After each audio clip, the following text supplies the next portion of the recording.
I had the pleasure actually to be in a similar event last October in Latvia, and I was so positively impressed by the energy, the questions, the insights, the sharing that we had with the HR community in Latvia. So I'm glad to actually have this second opportunity to be part of this esteemed community. For a few words about me, as Yuris was mentioning, I'm HR manager. I cover remotely Baltic countries and also CIS country currently. And I'm also HRBP for 3 segments across CE, which actually means that for almost 2 years now, I work fully in a remote environment. But I can say that what happened in the past 2 months still surprised me, and I found myself in a learning journey as well from my role as HR professional, but also on an individual level to be able to navigate and thrive in a complete remote environment along with my team. I'm not sure if you are actually familiar with this internet sensation. Few years ago, actually in 2017, Professor Robert Kelly became an internet hit after he kept his cool during an interview about South Korea politics when his 2 children jumped into the room while he was live on air on BBC World News in front of thousands of people.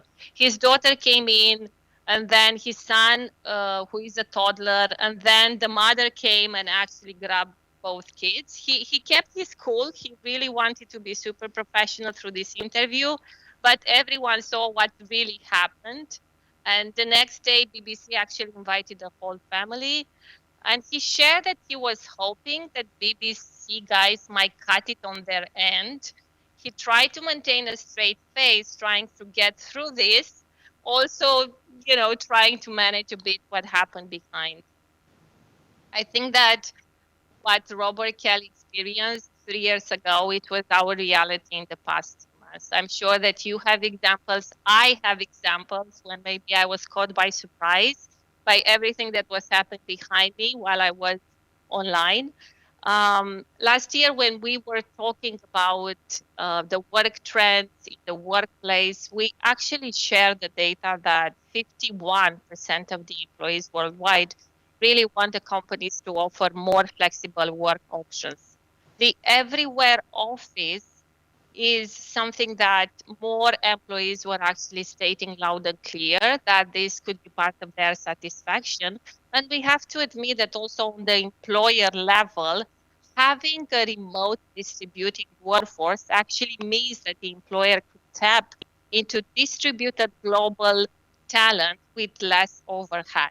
But what happened is that in the past 2 months, we really understood that um, tomorrow's office is actually everywhere.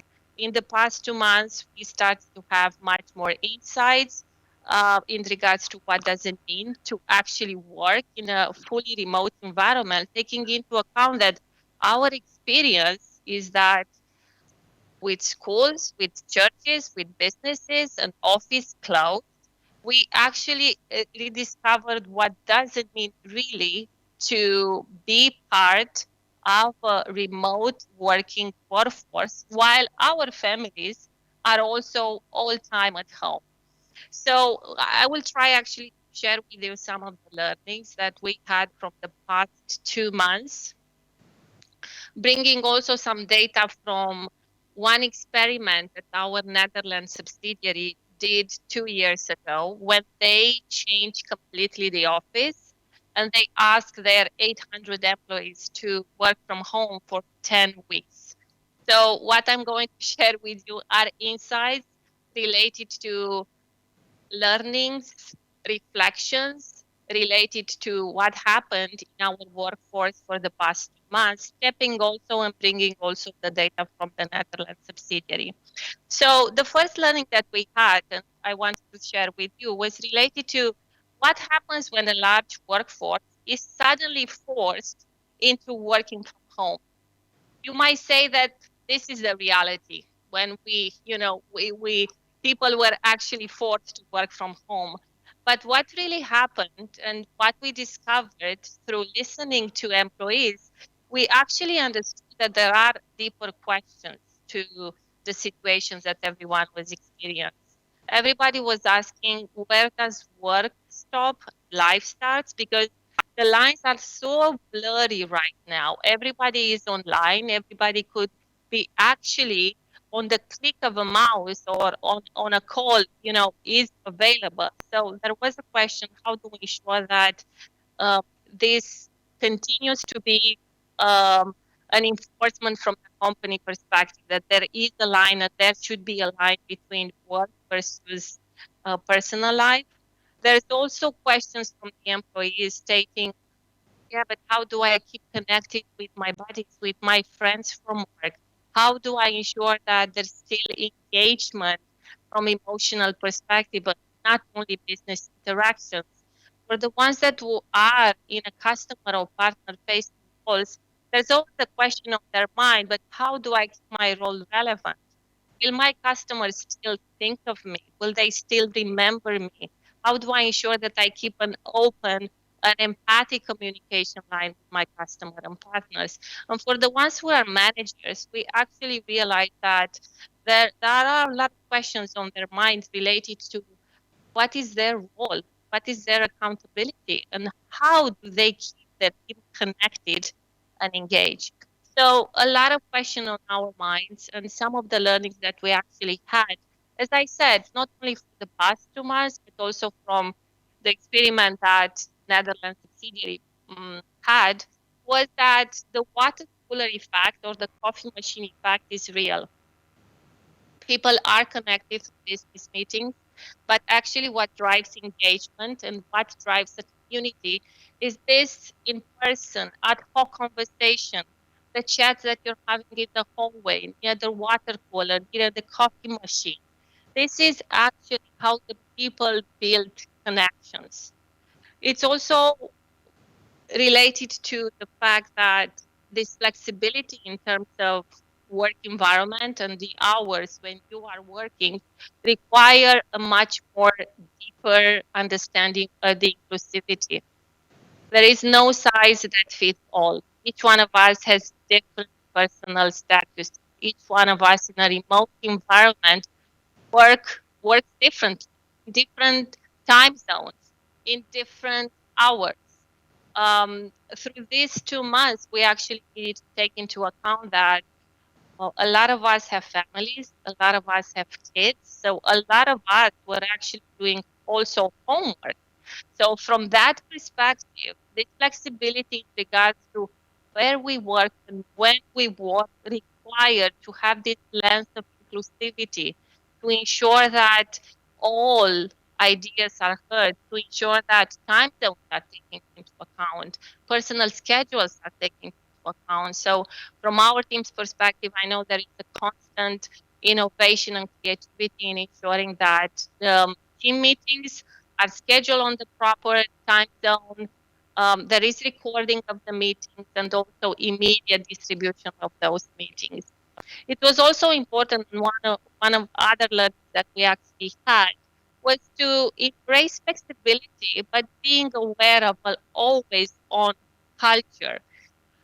Why was that important? Because we saw a 21% increase in after hour activity. This came, from the study that we did with the Netherlands office closure. Because what happened was that the shrinking distance between work and home can make it easier for us actually to be always on for both of these sides of our persona.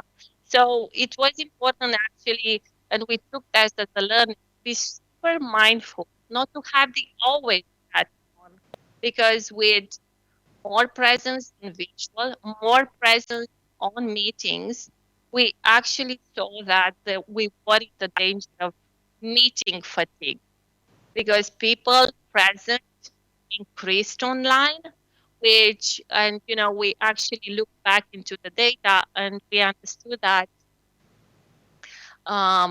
numbers of meetings that the people were attending increased, jumped with more than 10%, which actually translates in average of 3 additional meetings per week per employee. So solution to that was that the best practice that we have right now within the team is actually ensuring that we decrease the long meetings and we increase the short meetings. Because it's not important to be 1 hour in a meeting, it's actually more important to ensure that you have crispier, shorter meetings that are more focused on purpose to ensure, collaboration on specific projects. Another learning that we had, one of the biggest one, was that we needed actually to be aware of the virtual distance. And I noticed, I shared with you that for us was important not only the collaboration from business perspective, but also to continue to build a trustful engagement on the team level. And from that perspective, we need to take into account that virtual distance may appear when people are connected exclusively through digital environment, because connecting only through the digital environment might create some emotional detachment. Virtual distance is not only related to geography, don't get me wrong, it's related to exclusively using and engaging with your team in a virtual environment. So from that perspective, can be calculated, predicted, and reduced. It was important for us to take into account the possible impact of the virtual distance, because when that exists, innovation, trust, engagement, learning, performance, clarity on the team level decreases.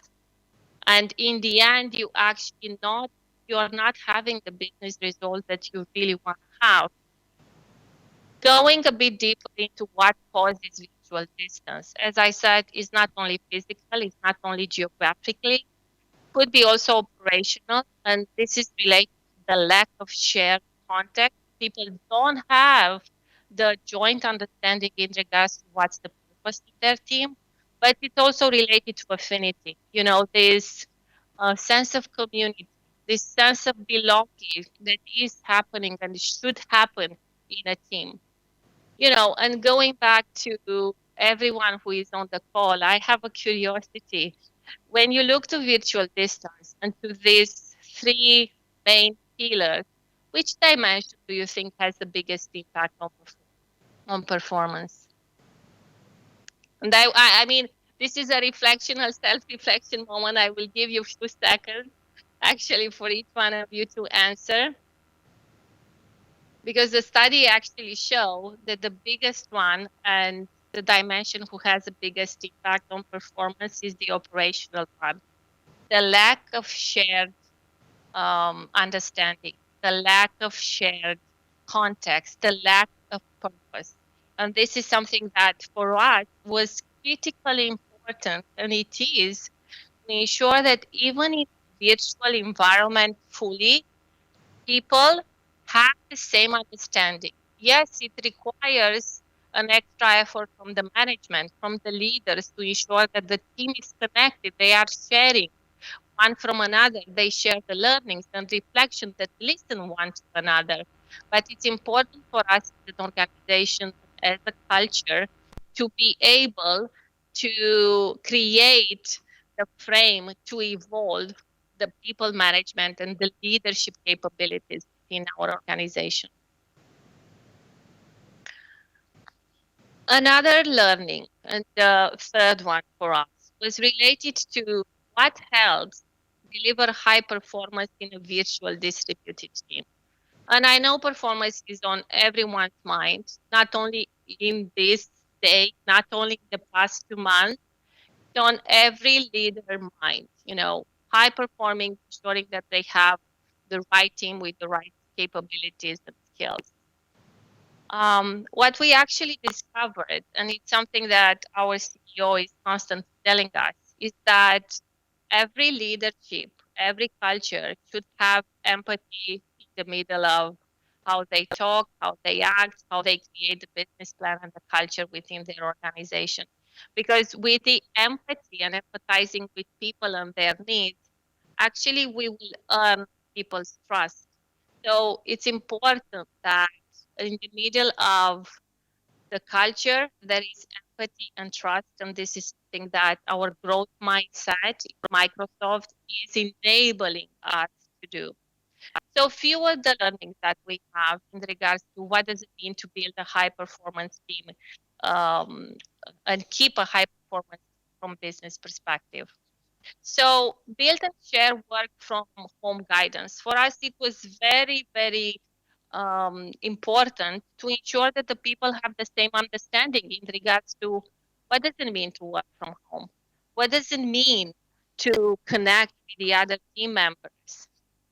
So through the past 2 months, it was very quickly understood by the leadership team that people actually need a consistent set of rules, a comprehensive work from home guide to the employees that was shared immediately, that was shared every time by the leaders and the managers in a consistent way. So the whole organization knew that they wanted to do. I think each one of us the past 2 months were eager actually to understand what is the Tuesday email that the SLT was sending in regards to questions that we had. It was important to create an open dialogue and for the SLT to come back with the right answers to the questions. So another learning for us and insight that I want to share with you is that to be able to ignite this high performance team, you need also a strong management and leadership team. Because as the team navigates through a whole new way of working, while we are also navigating the global health crisis, they need a support of a leader more than ever. They need a support of the leaders to keep close, to understand are their personal challenges and struggles, check in often, to coach, to ensure that there is clarity in regards to the purpose, to ensure there is clarity in regards to priorities that need to be tackled in this specific environment. We also need management and leader, as I said, to continue build this sense of belonging and sense of sharing from one to another. Manage back-to-back meetings was something that was top of our mind because I told you and I shared with you that we discovered that the number of meetings actually increased per each employees, and we didn't want to have a workforce that was going into a burnout. We really wanted through this period and in an exclusive 100% remote environment to be sure that people, yes, are learning, are collaborating, are engaged, they are performing from business perspective, but they don't get into a burnout situation. So we are actually encouraging everyone to schedule meetings to conclude 5 minutes before the end of the hour or half an hour to make it as short as possible, as crisp as possible, because this actually will shorten the time when they are having back-to-back meetings and will allow them to have some breaks between the meetings. I have examples of some of the teams who actually said that they are not going to schedule any business meeting during lunchtime, dinner time, breakfast hour, to ensure that people actually have this time back to spend, breakfast, lunch, and dinner with their family. We also had managers, and this is something that we have encouraged all the teams to do, to create space for people managers to disconnect. It's important not only the business conversation, it's important not only the purpose and create clarity with regards to priorities. But more than ever, it was important to take into account the water cooler effect and to allow people to connect in a different way than just the business discussions. So I had team who started to have coffee chats, who started to have lunches together, virtual dinners, who started to had Friday drinks or virtual meditation or yoga sessions, because it actually gave the people opportunity to unwind from work, and virtual gatherings and virtual events actually creating this platform to connect on a personal level. This was very important to allow people to talk, to chat, to create a safe space for them to share one from another what's happening with them from personal perspective and also from business perspective. So that helped a lot to make sure there is this community where people were actually sharing from personal perspective and not only from business perspective. And we had another aha moment and another thing that we actually did. Because moving to and suddenly to an exclusive work environment, it was tempting maybe at the beginning to switch into essential only mode. But what we actually did from business perspective, because we realized that through this journey, we actually need to continue building team culture, even when you need to build it apart. So we start to figure it out how to hold it virtually instead. And for us in business, we actually decided if we had team building that was scheduled, even if the mode was virtually only, we continue to do team buildings. We continue to do large engagement events for people to connect, to learn, to do trainings together, to share one from another. We moved everything online, not only, as I said, the business interactions, but also all interactions that are related to team building, creating clarity from purpose, from mission perspective, values conversation, trainings, everything has been moved 100% in an environment mode. And that was really important because we actually started collectively to reinvent how we connect one to another, how we build one to another, and how we continue creating growth mindset team culture. One quote that I found on one of the sites, this is related to George Spurgeon quote, and I really like it. He actually said that the future of work isn't artificial intelligence or robotics. It's a new integrated world of work tech. It's actually related to collaboration, sharing, project management, video conferencing, coupled with goal setting, feedback, recognition, and learning. The future of work is a pragmatic redesign of how and where we work. And I can openly say that the role of HR, IT, facility, workplace safety has actually proven to be a strong partnership and a strong leadership within this critical moment. So this was my presentation. I'm hoping that I'm creating some insights from your site as well. I'm hoping that I was able to share with you some useful learnings that we had for the past 2 months. I'm not sure if we have any questions. Yes, thank you for your presentation. Can you hear me now? I hear you well. Great. We received a question via email. We ask everybody else to ask the questions below in the comments section. But we received one first question via email. And the question is, how do you manage your team to stay, let me read it correctly. How do you manage your team leaders to not burn out? Because they are the ones who take the most stress, of course, employees as well, but the team leaders are the first front line, actually. Yeah, that's true. And I'm not going to hide it. I think the managers had the biggest impact in terms of how they connected to the team. They did a fantastic job to ensure that they are connected with their team. They have regular check-ins. They show care.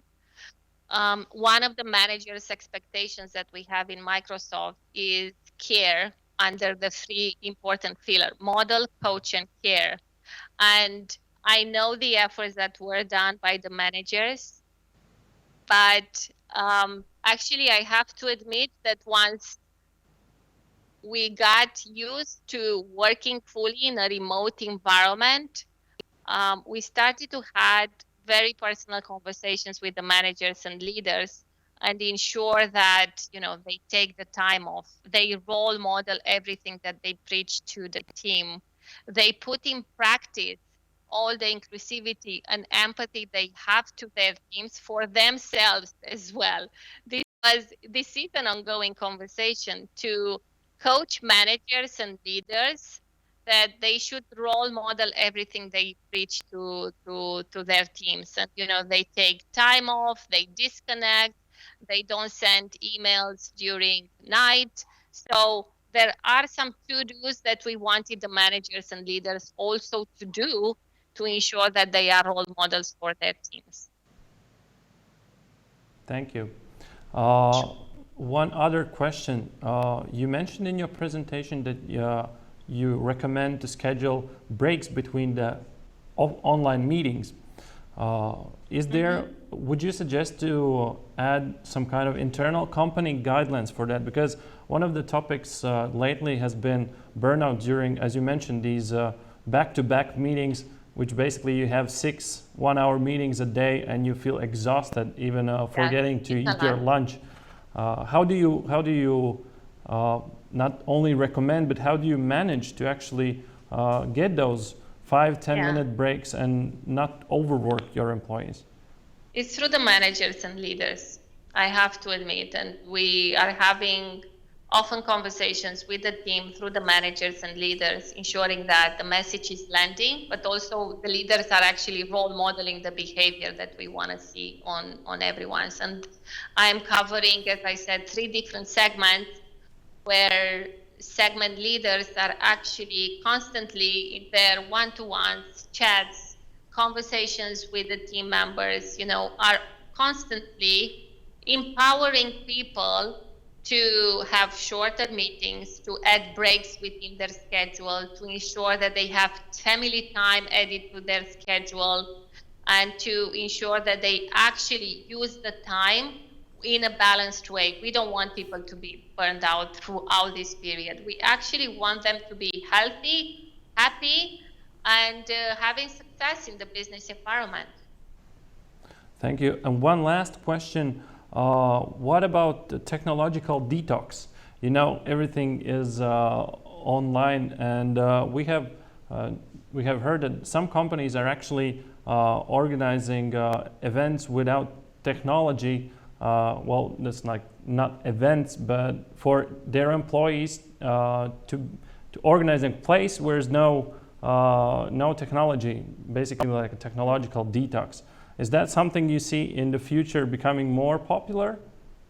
I think it will become more popular. There are already discussions and conversations on different team levels in regards to technology detox. I think for us, it's very important to put under the umbrella of technological detox the fact that people should take holiday within this time as well. I personally had the feedback when people were saying, yeah, but I don't want to go to holiday because actually I can't go to holiday, so I don't want to take time off. While we say, no, actually we need you to unwind and we need you to be able to be creative. So please take the holiday, even if that means that you will not have, a holiday somewhere in outside your country or outside your city. But it's important that you take some time off from technology. Yeah, and as you said, that's mostly for the managers to manage so that their employees have time to break. Thank you.